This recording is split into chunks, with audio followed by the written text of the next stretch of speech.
and I think that's a great message. And I think, yes, we you know, the best thing that could have happened in the 2 ODIs, although the second one wasn't completed, the pictures that you've seen is a great preparation for where we're going in a couple of months' time, in May, when we take the same team on at Chelmsford in England.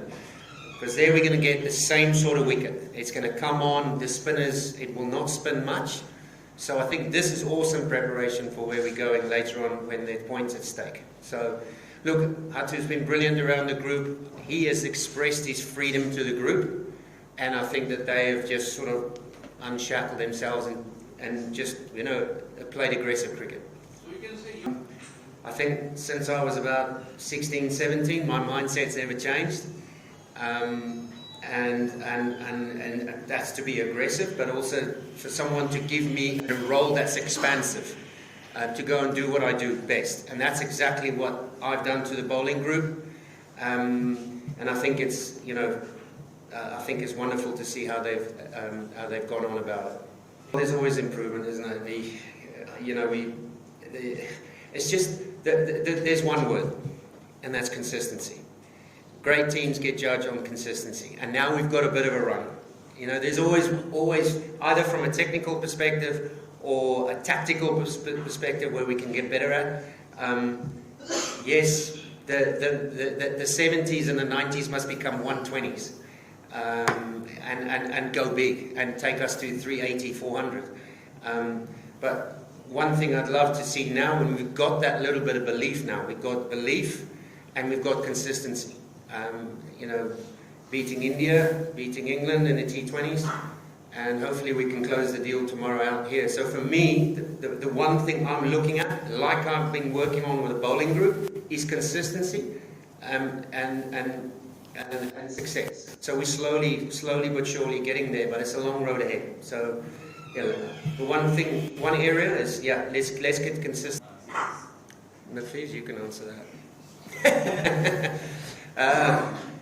Yeah, look, I'm not pretty sure. To be honest with you, I'm not quite sure when they leave and when we'll see them again, or when we'll see them in Chelmsford. That I am not sure. I keep my nose out of that stuff.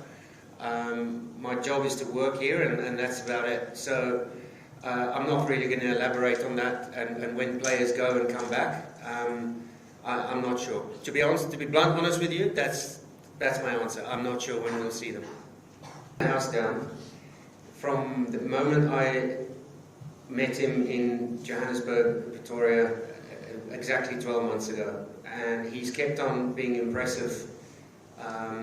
And if you say there's one area that he needs to work on, I'm still trying to find that area. But what is pleasing for me is that Eberdot is always in the game. He's always in the game. It doesn't matter if he goes for 4 or for 6. You know that he's in the wickets column every single game. And he's that kind of bowler that is up there 145, 148 at times, where you know that pace factor will have a massive impact on the game. And he showed that again the other night. So for me, I mean, he's impressive. He's an athlete. He's got a great engine on him, and he's a great kid to work with. The Salette Rocket. So I love working with him. I think he's a wonderful talent. From a guy who's won a fast bowling competition to where he is now, he could consistently becoming a member of all 3 formats and in the game. So I stay close to not just to him but to all of them. You know, we're working on small things, more tactical than anything else. The one thing that we want to, it's our game intelligence that we work on every single time in all 3 formats. So, and I think that's where we need to get better at as a group.